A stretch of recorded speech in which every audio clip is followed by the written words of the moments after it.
Feliz Día de la Independencia de la República Dominicana. Hello and welcome everyone to my Twitch channel. Today is a very special day. Yes, today we are going to be starting a new project that I have been planning in the works since my return to streaming.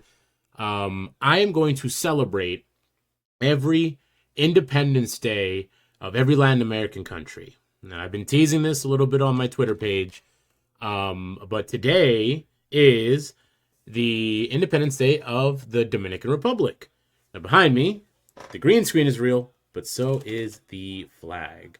I'm also going to purchase a flag of every Latin American country, and I'm going to have it on my background for the day. So let's go ahead and get things rolling. Let's go ahead and get things started. What we're going to do today is we're going to learn a little bit about the nation. We're going to learn a little bit about the culture. We're going to learn a little bit about what makes them them. So today we're going to start with a YouTube video from Up en Tierra, which, by the way, obviously I could not do this without these videos already being up and people producing these. So please, I can't imagine how people are going to be watching this, but go support the original producers of these videos. Give them a like, give them a follow, subscribe to their channel, which I'm going to be doing to every video that we use today. So, we're going to be watching the Dominican Republic Explained, the history, the geography, and culture. So, without further ado, let's go ahead and get the ball rolling. Jungles to the sparkling beaches of this country. From the lush jungles to the sparkling beaches of this country, let us discover the rich and wonderful history and culture of the Dominican Republic. Christopher Columbus sailed to the island in 1492 after his grueling expedition to the New World, which would spark events that would give birth to the nation of the Dominican Republic. The Dominican Republic, known then as Hispaniola, was one of the first of the Caribbean, and in extension New World, territories to be conquered by Spain. The Spanish Empire designated Santo Domingo, founded by Columbus and his settlers, as its capital, and the new territory became a home to slave trading that would bolster its economy. The island was rich with precious metals and flora that helped yield wealth for the empire. European diseases virtually wiped out the native population, namely the Carib and Taino peoples, due to the harsh treatment of slaves. So, obviously with Reacts, I'm going to be pausing and I'm going to be talking a little bit in between. I am very happy that this person producing this video did mention the effects of the Spaniards coming in, not only bringing in the slave trade, but also bringing in a lot of diseases and warfare towards the native populations that ended up causing into a lot of their deaths. And this is going to be obviously something that is echoed throughout Latin America. This is not just exclusive to any portion. Every nation in Latin America is divided into three people, right? You have the native population that was there. You had los conquistadores once they came and they began to conquer the New World, Latin America, bringing in, their cultures, their trades, but then also bringing a lot of bad things, obviously, bringing diseases, bringing slavery, bringing weapons that they ended up using to kill off a lot of these populations. I mean, the Dominican Republic and Puerto Rico, two islands in the Caribbean, have experienced a lot. And again, we're going to see this echoed throughout almost every nation in Latin America where, population gets decimated by the Spaniard conquistadores, and to supplement the shortage of labor, we see a growing and huge population of African slaves being brought over.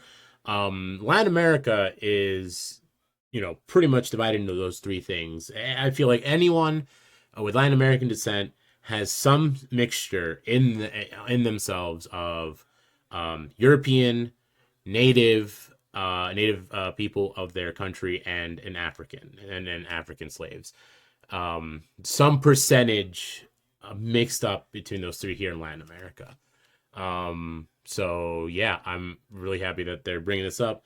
Obviously, we don't want to gloss over the things that Cristobal Colon brought over. I mean, they did what an empire does, right? They go in, they take over, they grab the riches, right? So let's go ahead and continue. And the diseases that decimated the native population, Hispaniola soon became a backwater territory of Spain for the next 3 centuries. After being 300 years of this, that's insane. Just think about that. America's how old? 249 years? Like, we're about to hit 250 or some shit. For 300 years, for longer than America, the United States of America has been a thing, they had control of this country.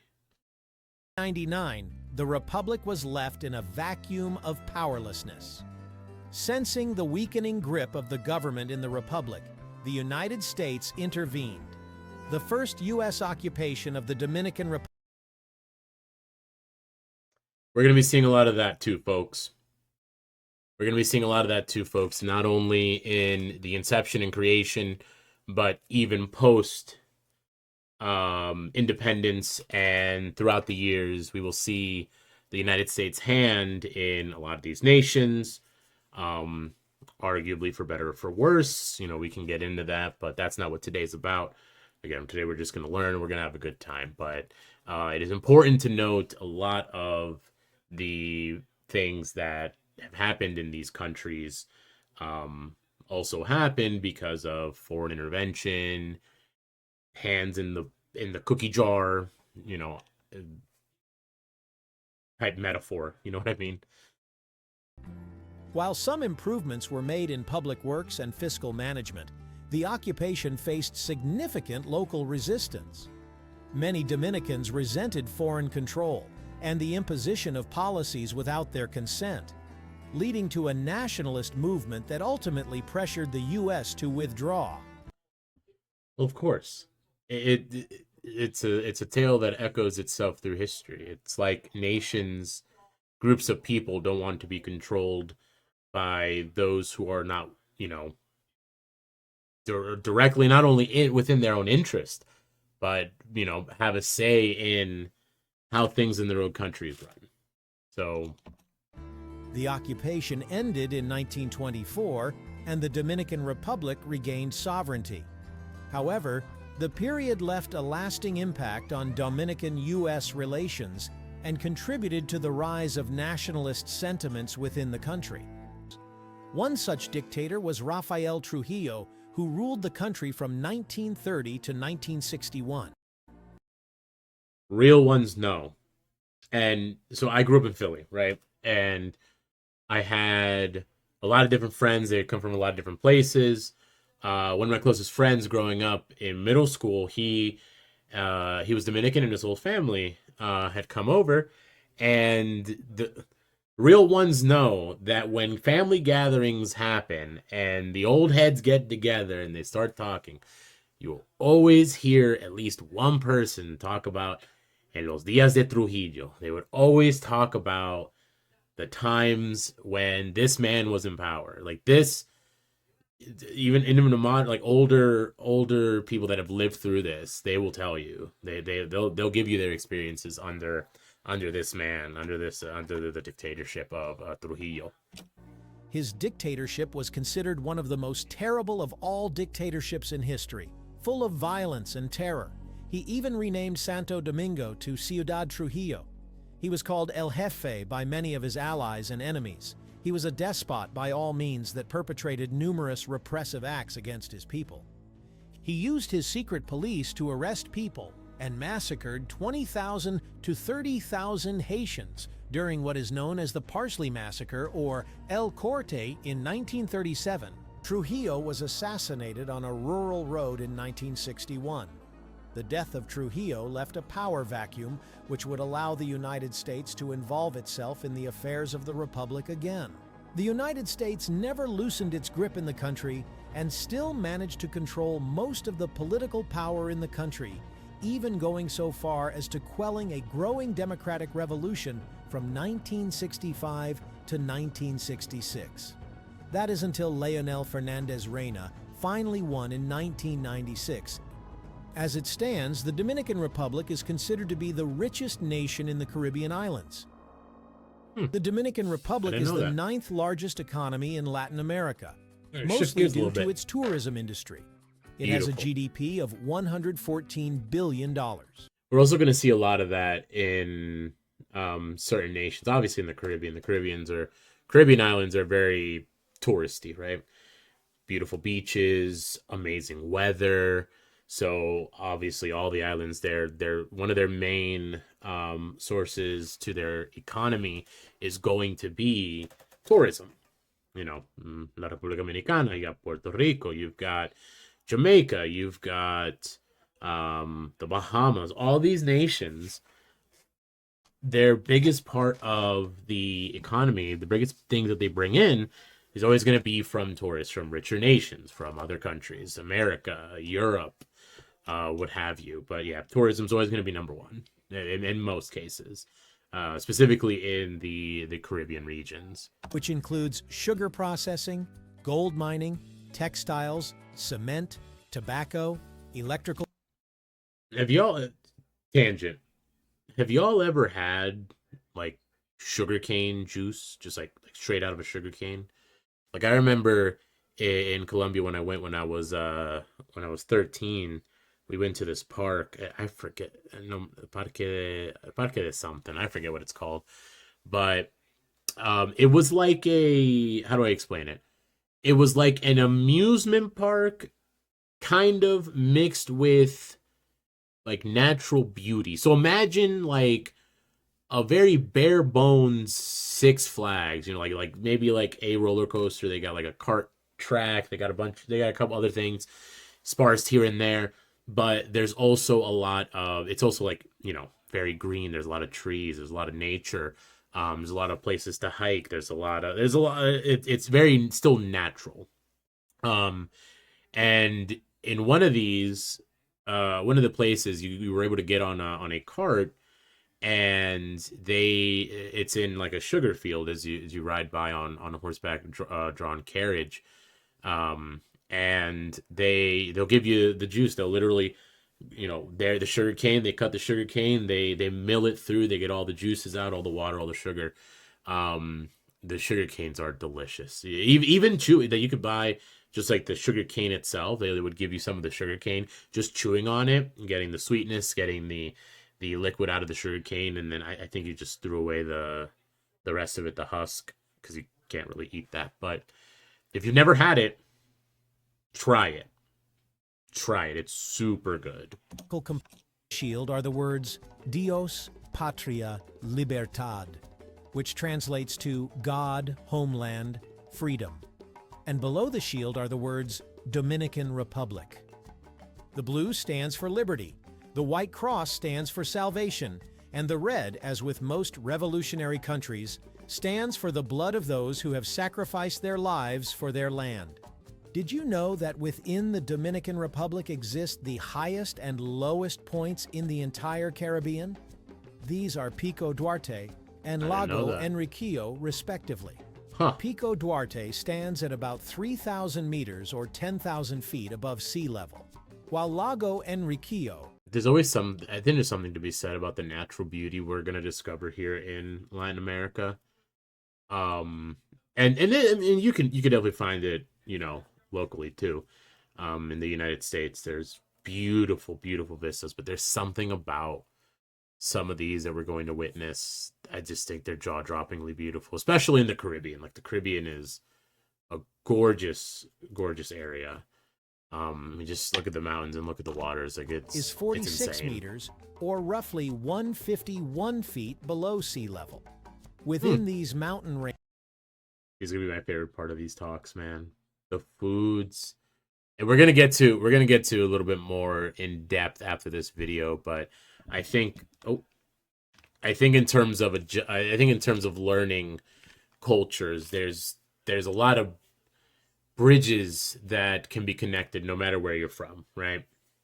It's gonna be cooking, it's gonna be food.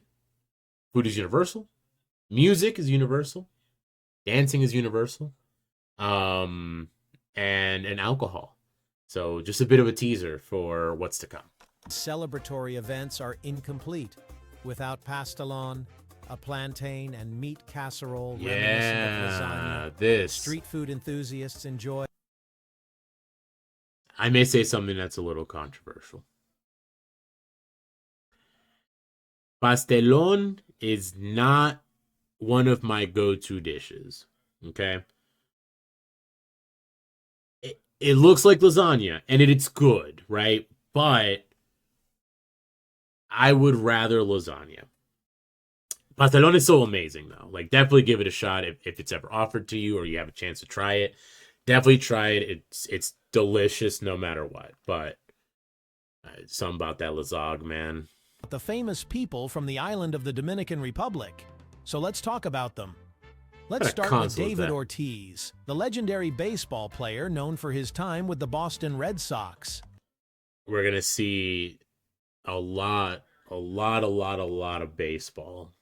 A lot of baseball players, past, present, and future, come from Latin American countries, come from the Dominican Republic, come from Cuba, come from Puerto Rico. I mean, obviously, you know, the GOAT, Roberto Clemente from Puerto Rico, true legend. But yeah, you're gonna see a lot of sports legends of baseball.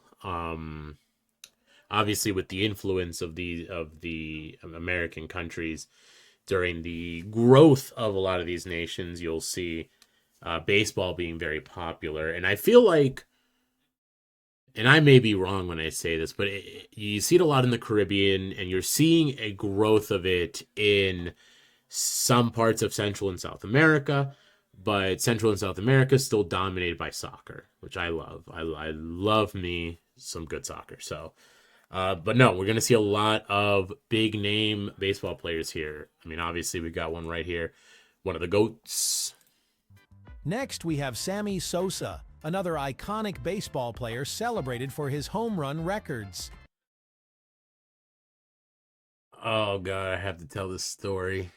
So, I was in the car with my family, and we had the Spanish radio going. And they were doing, like, this, they're doing, like, this giveaway, where they were, like, you know, llamen ahora y respuesten con la respuesta correcta a ganarte, blah, blah, blah. You know, call in with the right answer to this question and you are going to earn da-da-da. And the question was, what is the name of the famous baseball player that played for the Pirates of Puerto Rican descent? Obviously, that's Roberto Clemente. My dumbass back in the day could not remember the name of Roberto Clemente. So I said Sammy Sosa. Now, obviously, I didn't call in, but that is still an ongoing inside joke in my household. It is whenever anyone talks about baseball, and they make a joke. They're like, Sammy Sosa. Because of me and my ignorance of baseball at the time. Even though I love baseball now, but that's neither here nor there. Then there's Romeo Santos, the king of bachata, whose music has captivated audiences worldwide. Listen, I'm going to apologize. You're going to catch me sometimes cringe, depending on these videos and who's producing them. If they say things in a weird accent, it's going to make me cringe. Yes, Romeo Santos is the king of bachata. He is amazing. I mean, this motherfucker has been making music since I was a kid, since before I was born, I'm pretty sure. When was Romeo Santos' first album? Romeo Santos. So yeah, the 90s. Not giving me. I have not seen when this first album dropped, but yeah, huge in the 90s, huge in the 2000s. Aventura, which was the group he was in, classics, banger after banger after banger. You're gonna hear them in the parties, folks. These songs are timeless, and even after Romeo Santos went solo, I think around the early 2010s or some shit. I forget when they dropped The Last, which was the name of the album. Even with him going solo, his bachatas are still amazing. I don't know how much I can play on Twitch without getting copyright striked by them, but Romeo Santos, all praise, dog. You are amazing, and you definitely have shaped the type of music that I grew up listening to. El Alfa, a prominent figure in the reggaeton and dembow scenes, has also made significant contributions to music. Zoe Saldana, a renowned actress, has starred in major Hollywood films like Avatar and Guardians of the Galaxy. Cardi B and Ice Spice, both global rap sensations, have roots in the Dominican Republic through their parents. I didn't know these that individuals Ice Spice highlight was the diverse talent Dominican? and cultural impact of That's Dominicans, crazy. both on and off the island. So it's hard to get a perfect snapshot of a day in the Dominican Republic. I tried my best, and I found, let me like this video. I found this gentleman, YouTube channel, Train Tin, which we'll go ahead and subscribe and give a thumbs up. Remember, go ahead and show support to the original creators of these. This is his day in the life of in the Dominican Republic. Again, not every area is going to have the same experiences, the same look, but this will give us an idea. Just a little snapshot of this one person's life.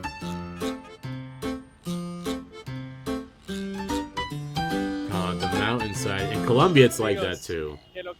Estamos aquí en República Dominicana y vamos a ver un día en mi vida in Santiago. We're here in Santiago. I'm going to show you guys what a day in my life looks like. Nothing too crazy. I'm not going to go do all the touristy things. I'm just going to show what a day in the life looks like. A day in my life looks like. I will always give props to people that learn Spanish as a second language.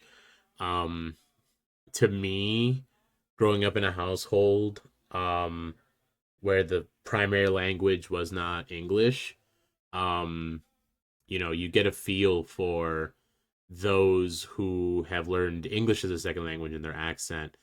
I've always found, people judge accents, but I think accents they're interesting. I think there's a beauty to accents because it shows that this person who may not necessarily have the roots is willing to sit down and learn another language. And I don't like to judge when it comes to people having accents. Obviously, coming from a household that spoke English as a second language, you don't want to judge. They're trying their best, and there's always a little bit of a smile for me when I hear someone who doesn't speak Spanish as their first language speaking Spanish.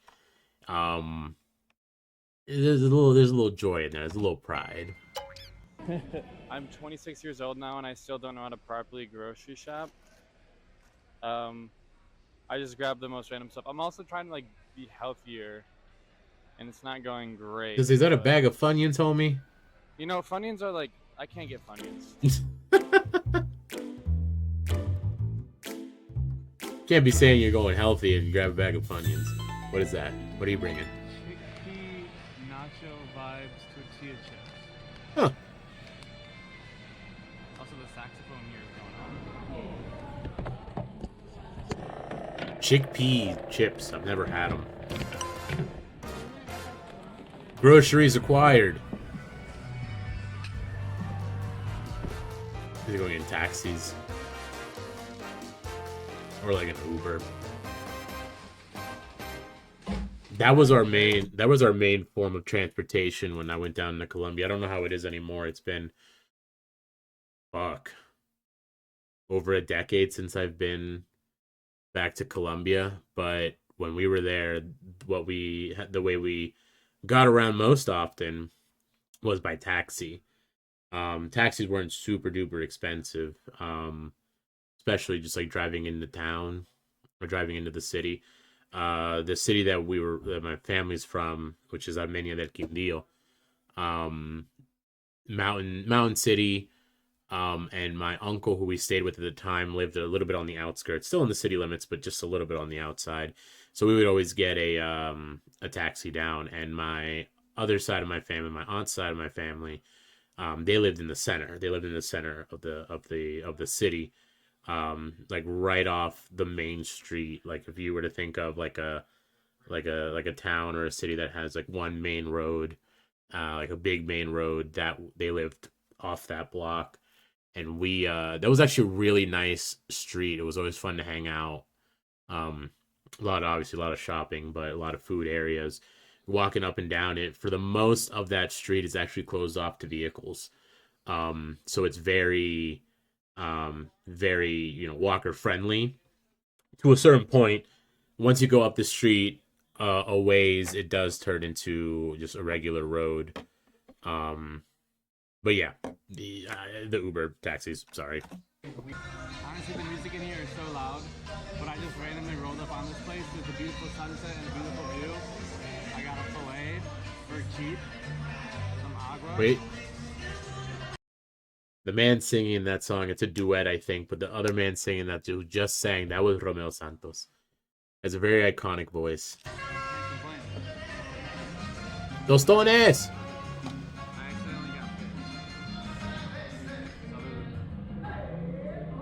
Víctor Manuel.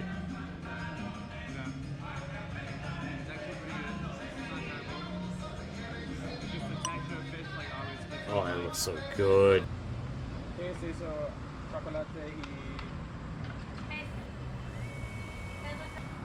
Brownie.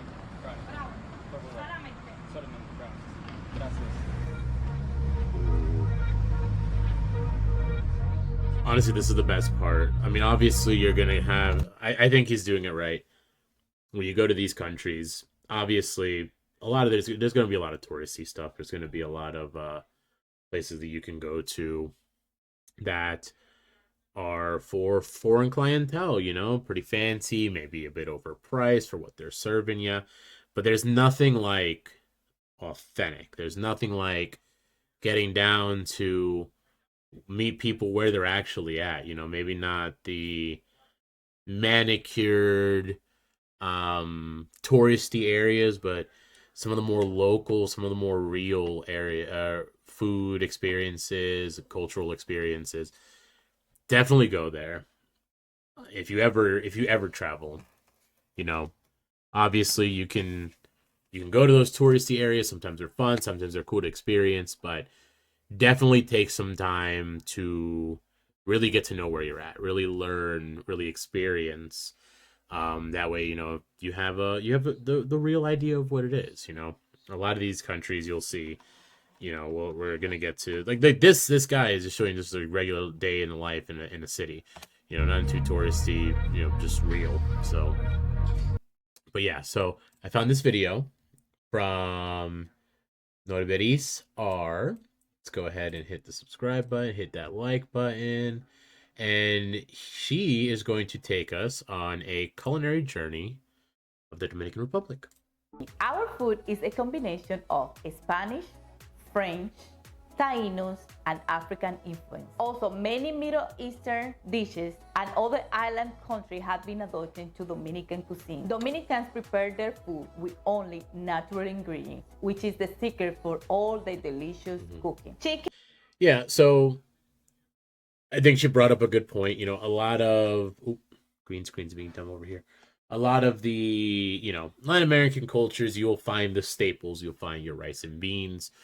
You'll find your empanadas, your tostones, your you know, there's a lot of overlap, but even within their overlap, there's still things that make their own dishes very unique in terms of how it's cooked, what is used in it. It's a little different everywhere. Chicken, beef, pork, and goat meat are very popular among the locals. There is an abundance of meat, seafood, vegetable, and I can't eat goat. I don't know why. It's not even that it's bad. I've had goat stew, sancocho de cabra, twice in my life. And I don't think it was the meat. I don't know if my stomach just doesn't handle it well, and I may have gotten that from my mother, because every time family comes down and we make a big pot of it, and it's happened twice, that after we eat it, is over. I'm gonna be talking to the porcelain throne all night, and it's not the meat because everyone ate the same meat, and it's always my mother and I. The 2 times if I had a penny for every time I got sick after eating goat, I would have 2 pennies. It's not a lot, but it's surprising it's happened twice. There are some of the most popular dishes in Dominican Republic. Tostones, known as frito verdes. They are fried green plantain slices served with flattened and salted. Pastelitos. Oh. They are similar to a hand pie, usually fried and stuffed with beef, cheese, or chicken. You can find this in almost every Latin American country, and every country does it a little different. But listen, if you want something quick, if you want something really freaking good, you get this whatever nation you're in. You know, it might be called an empanada, it might be called un pastelito, it might be called un pastelillo. You fucking get one of these. You will not regret getting one of these motherfuckers. They're so good. Arepitas de yuca. Shredded yuca fritters mixed with egg, sugar, and anise seed. Man, this is one of my favorites in the Dominican Republic. I have to cook one of these for you. We also have bollito de yucas. It's cassava fritters bowl stuffed with cheese. Sweet plantain or plátano maduro, which you can eat fried or boiled. So now we're gonna name the most popular rice dishes in Dominican Republic. And most dishes in the Dominican Republic are served with rice. As a lot of So we're gonna start with arroz con maíz, which is a combination of sweet asopao, which is rice, meat, and fish soup. So with that, I mentioned some of the most popular rice dishes in the Dominican Republic. Got it. You have to have the avocado on the side. Mango, people, which is people, avocados are not just for guacamole. Listen, go to Walmart. Find yourself. I prefer the little black ones. I think they taste better than the big ones, but the big ones will do in a pinch, right? You get one. You squeeze it a little bit, make sure it's not too soft, make sure it's not too firm. A good way to test an avocado is if you go to where the pit is at the very top of the avocado and you push in the pit. If it's not moving at all, it's not ready yet. It still has time. It still needs to ripen.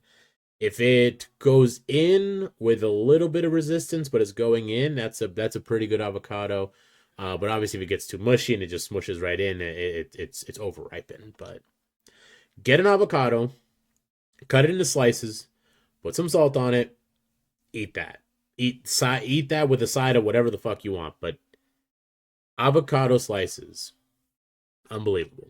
Mashed boiled plantain. This plate is usually served at dinner or breakfast, and most people eat it with cheese, which is queso, salami, and egg, or how most people eat it with the tres golpe, which is have the 3 open with the mango and shovel. This is chicken feet and neck. It's associated with popular dining rooms and cafeterias. Very common in low-income neighborhoods. Lengua picante is a spicy cow tongue. Now, pastelón. Cow tongue. Listen. Okay, sounds weird, right? America doesn't do well with offcuts, right? But you listen to me. First off, you have to learn how to prepare it. It's one of those things. And if you are bothered by texture, it may not be your favorite. But I'll give you an example.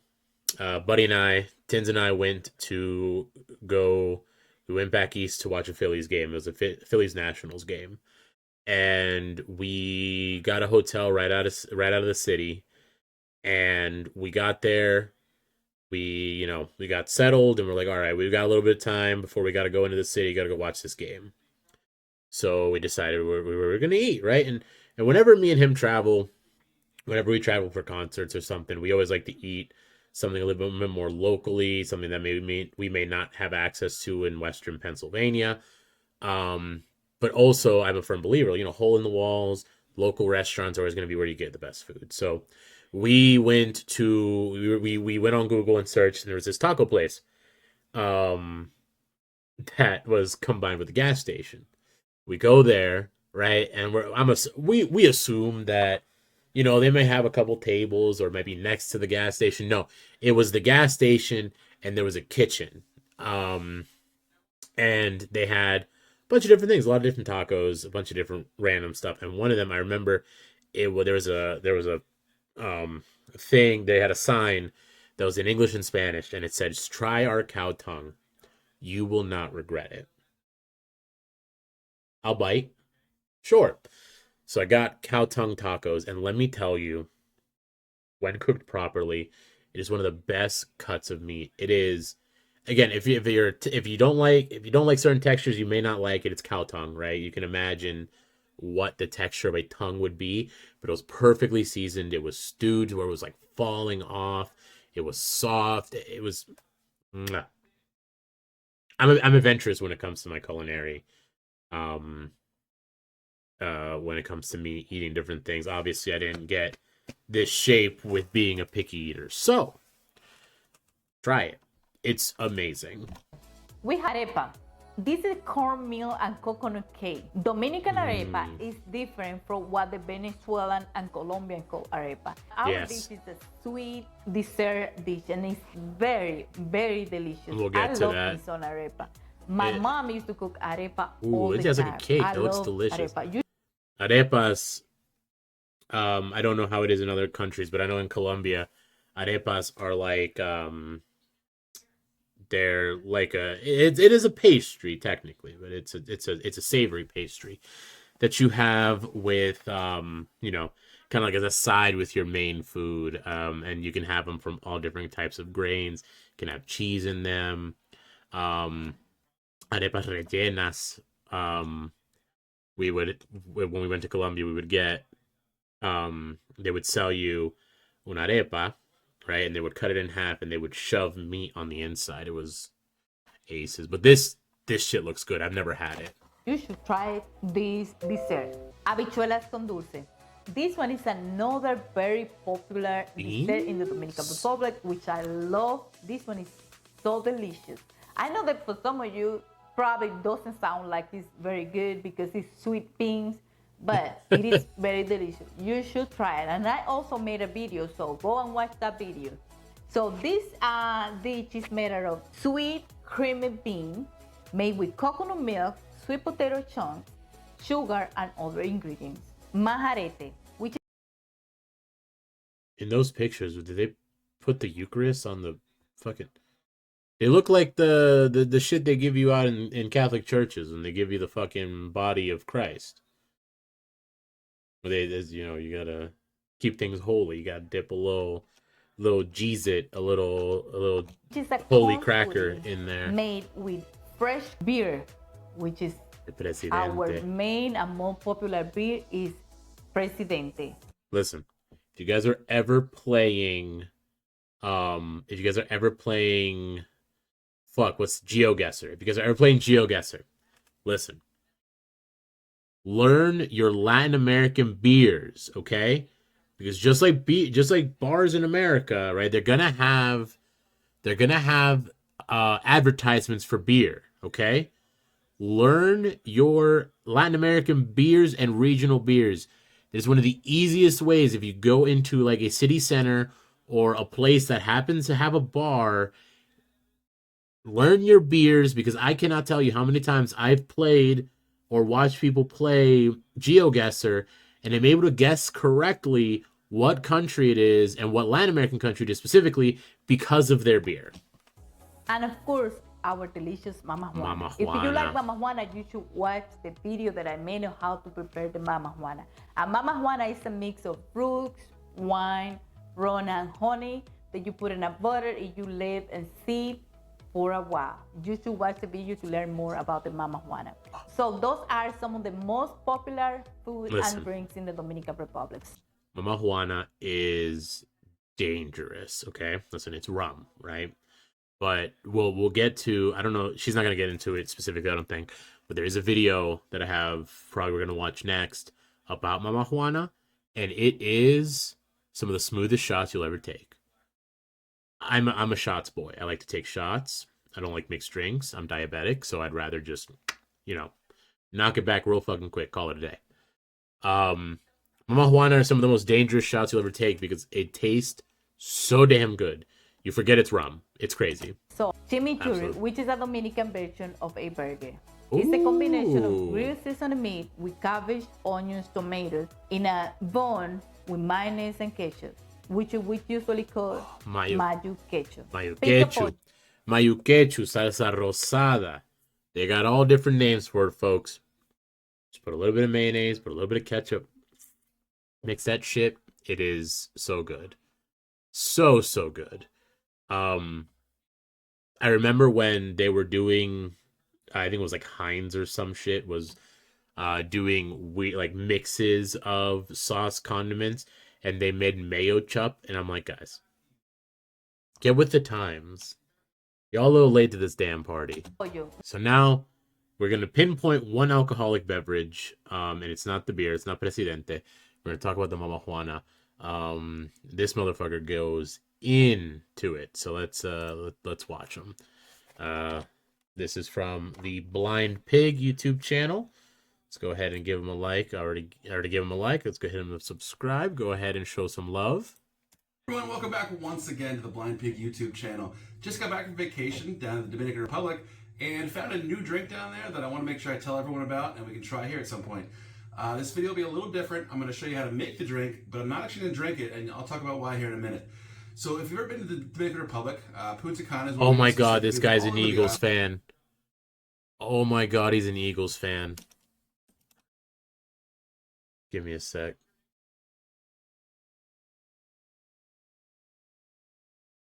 Go Birds. One of the official drinks of the Dominican Republic is Mama Juana. Not marijuana, this is Mama Juana. Mama Juana is a creation that dates back apparently hundreds of years to that island. Used to be used for medicinal purposes, for aphrodisiacal purposes. I think that's how you say that word, close enough. At one point was outlawed, it required a prescription. It's kind of gone through a lot of changes over the years. Every family, I guess, has their own little recipe.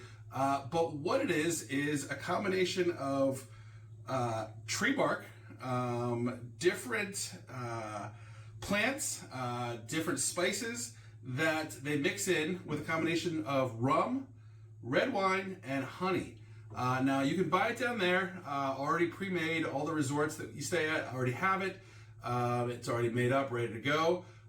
They also now, apparently, as this drink gets bigger and bigger in the States, you're starting to be able to buy this apparently in some local liquor stores. Well, what I did, I stopped at the gift store on the way home and bought a make-your-own Mama Juana kit. So this is all the bark, all the spices, all the leaves I mentioned. It's made by a company called Caribou. And what we're actually going to do is we're going to add rum to the first line. We're going to add red wine to the second line, top with honey, and then do nothing. We're going to shake it up a couple times, let it sit. We'll come back and do a baby. video in a couple weeks on this and let you know how it tastes. Also try to make some cool cocktails with it and see how it turns out. So for now, we're gonna go ahead and really simple recipe. There's a line here you probably can't see on the screen, but I can see here. Oh man, he's a whole Philly head. I didn't even see those magnets. White rum. Probably when we squeeze a healthy amount in there. My parents, when they went down to the Dominican Republic, they did come back with a big bottle, an empty bottle, but it was a big bottle with all the stuff already in it. Like he has before adding everything. And the beauty of it is, like, you can keep refilling it. Like, you can keep adding, you can keep making more out of it. I think to a certain point, but it's alcohol. It's going to slowly work itself down. I'll finish topping that off camera. All I'm going to do next is put the cap back on, give it a couple shakes, let it sit, maybe shake it every couple days or so. And like I said, we'll come back in a future video, test it out, see how it tastes, and also see me make a cocktail with it and try some new ways to drink it. So thanks once again for watching. My name is Jason. I appreciate it. Jason, I love you. You're my boy. Let me see. Did you make, when was this? This was 2 years ago. Do we have the follow-up video where he's drinking it? That's for this. Let's try it. I don't think I've ever seen him do a mixed drink, so I'm curious to see what he does. We'll just try it. Room temperature is what I'm going for here. All right, not sure what to expect. Again, made my own. We'll see how this compares to the ones they had at the resorts. Salud. Oh, that's delightful. Delightful probably isn't the adjective you're looking for, but yeah, there's some sweetness. I smell the honey. I get a lot of black licorice, which I think is probably the star anise. I think that's an ingredient here. Star anise is a licoricey flavor to it. I actually like that quite a bit. I'll be honest, I was probably going to lie to you either way and say I enjoy it, but I actually enjoy it. Let's try it chilled. I know I have a weird way of doing this here, but there's a method to my madness. Ooh. Ice cube in the shot glass. Not a normal bartending thing to do, but for the sake of this video and my dishwasher, it'll work. So let's give this a second here to cool down. Think smarter, not harder. Everywhere. And let's try this again. Prost. Definitely better cold. I prefer it. I still enjoy it quite a bit. It wasn't bad warm, but I like it even more cold than I did before. Okay, this is a positive for sure. Awesome. Okay. Now we're going to shift gears a little bit, and we are going to hit the last bit of our time today in our Dominican Day celebration for their independence is the music. You guys have already heard me gush a little bit about it earlier with the small history lesson and some of the music that's been playing. But we are going to watch a video on merengue, and then we're going to watch a video as history on bachata. But let's go ahead and get started. This one's from UNESCO. Let's go ahead and give him a like, give him a subscribe. This was 8 years ago.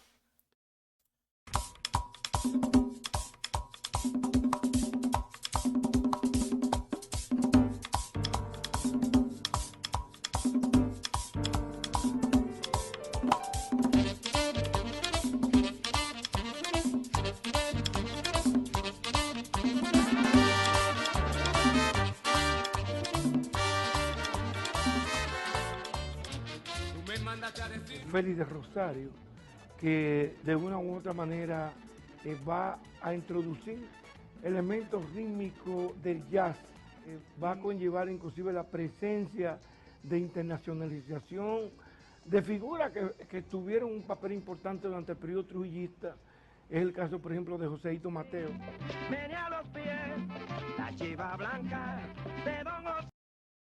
Is also, I think, something I find very beautiful about all this is that music mixed with its culture. I mean, like this. This was music that was played during the Revolution and music that was played during the Trujillo regime. And again, remember, like I said, old heads will always talk about when Trujillo was in power. It's just something, again, I would experience it so often. I would be invited to my friends, families, gatherings and their parties, which were legendary at the time. We would stay up 2, 3, 4 in the morning. It would go all night. It was great. And you would always get the group of old men, you know, hanging around at the edge of the party, all talking. And they would always talk about Trujillo.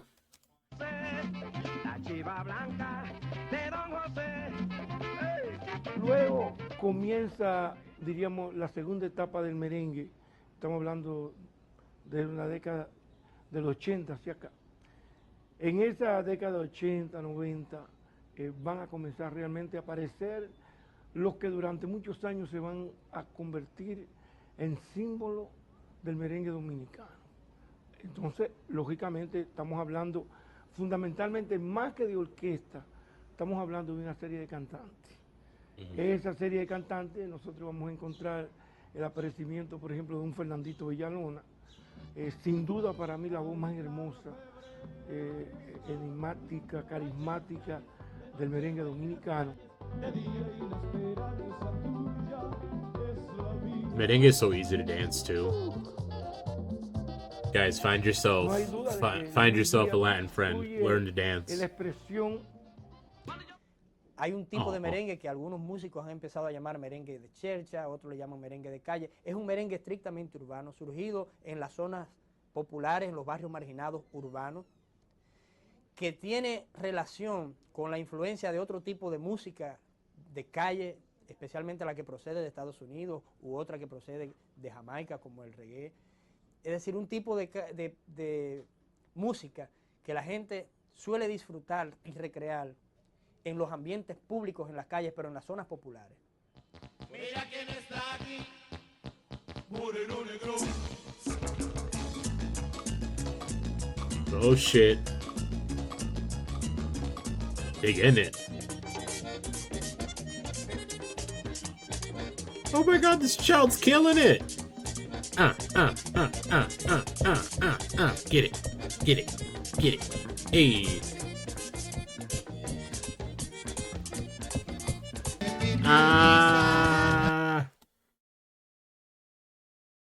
I'll let the credits roll. Juan Luis Guerra, also a very popular Dominican singer.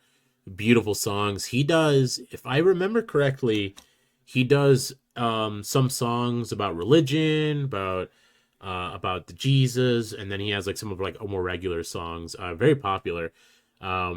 Lord knows I have him on my playlist. He's the GOAT. He's a classic. All right, so that is merengue. I hope you learned something. I hope you were able to vibe and enjoy that music. Now we're going to talk a little bit about bachata. Again, this is all history, and I think history is super interesting. How it came to be where it is now. So, going to shift gears here for today's last video. We're going to talk about the history of bachata. Bachata originates from bolero and son, and the original term used to name the genre was amargue, which means bitterness or blues, as many of the songs were love songs about breakups, heartaches, and looking for solace in a bottle of rum in a dark corner. Still to this day, a lot of the songs are like that. Bachata was considered vulgar, crude, and too musically rustic to be broadcast on TV or radio in the country. The first bachatas were recorded immediately after the death of Trujillo, whose dictatorship had implemented censorship. José Manuel Calderón recorded the first bachata song in 1962, Borracho de Amor, as well as Que Será de Mí. Drunk in Love. Following Calderón's bachata debut, many I'm artists outie. would come Keep out up the with good their work. own bachata Thanks, boy. recordings, See you soon. including artists such as Luis Segura, Eladio Romero Santos, and Ramón Cordero.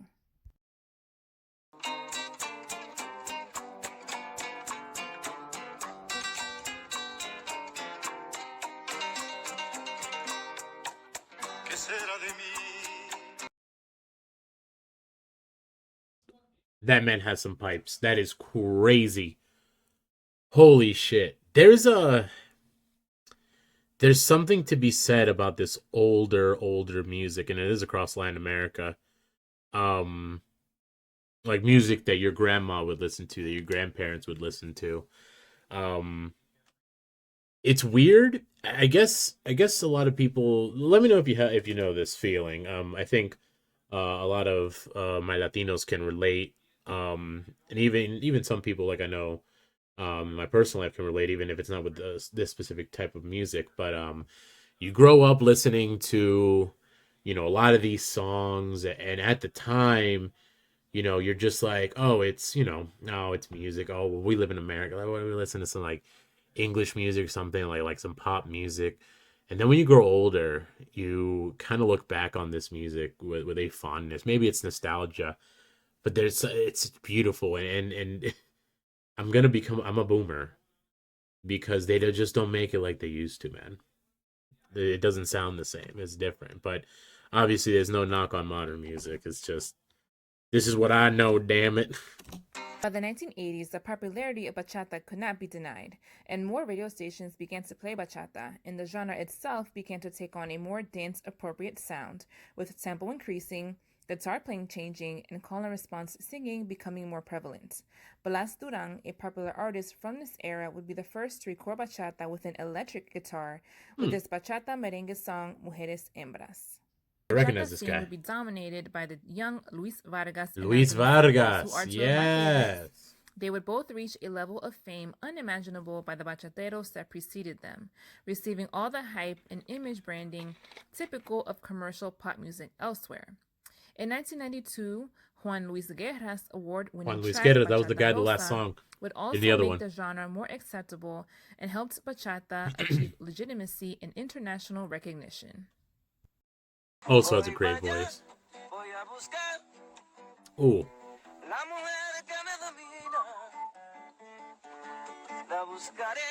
This guy has a great voice too.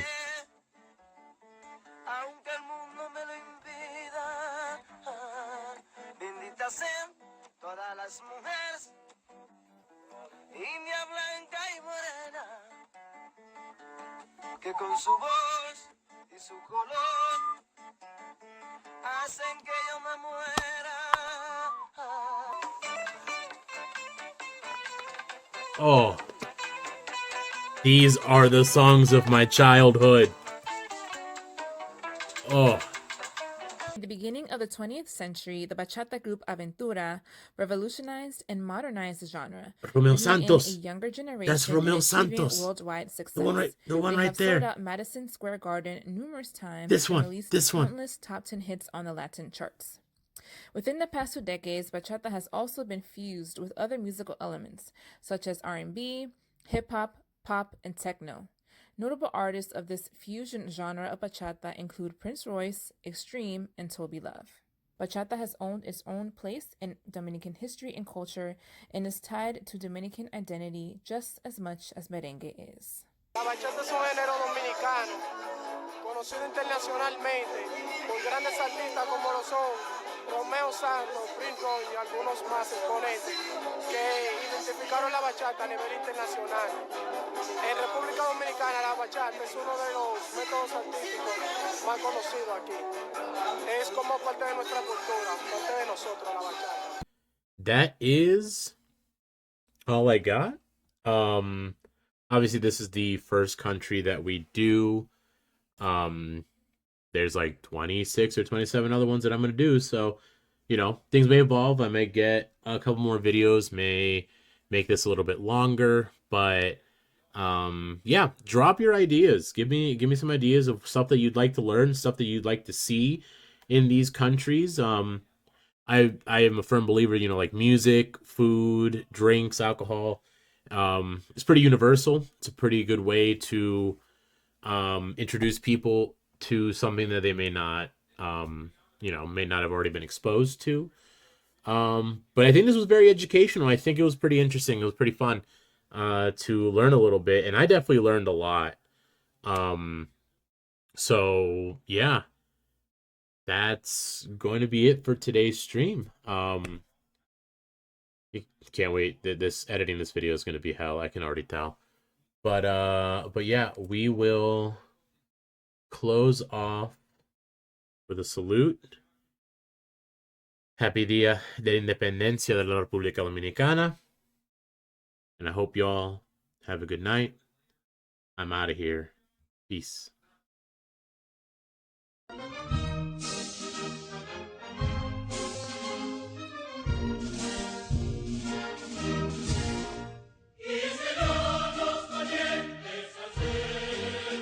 Nuestro canto combina